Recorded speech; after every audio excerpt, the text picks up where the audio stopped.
Hello guys. तो आज की कहानी शुरू होती है एक छोटे से गांव से, जहां एक लड़की रहती थी जिसका नाम था रिया। रिया के बाल इतने लंबे थे कि लोग उसे रूपांजल कहकर बुलाते थे। रूपांजल को तो आप सभी जानते ही होंगे, पर किसी को ये नहीं पता था कि उसके बालों में एक बहुत ही बड़ा रहस्य छुपा हुआ है। तो ऐसे ही दिन बीतते गए और एक बार की बात है कि गांव में एक बहुत भयंकर तूफान आया। बिजली चमकने लगी थी, पेड़ गिरने लगे थे और नदी का पानी बहुत तेज से गांव की तरफ बहने लगा और पूरे गांव में अफरा तफरी मच गई। लेकिन रिया ने देखा कि एक छोटा बच्चा नदी के पानी के बहाव में बह रहा है, तो वो दौड़ी और अपने बालों को नदी में फेंक दिया। जैसे ही उसने अपने बाल नदी में फेंके तो बाल ऐसे चमकने लगे जैसे उसमें रोशनी भर आई हो, और उस बच्चे ने उस बाल को पकड़ लिया और वो लड़का बच गया।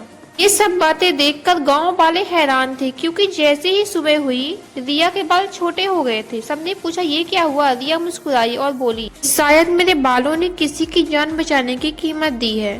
ऐसे ही साल बीतते गए और हर बार जब किसी को भी मुसीबत आती तो रिया के बाल फिर चमक उठते। कभी किसी घायल इंसान को ठीक कर देते तो कभी किसी खोए हुए को रास्ता दिखा देते।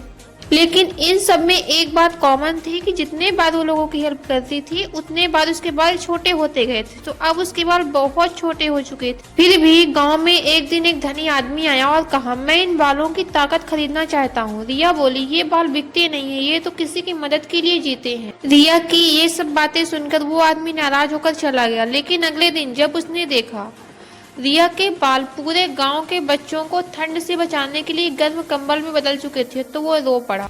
और आप बताना आपको आज की वीडियो कैसी लगी। वीडियो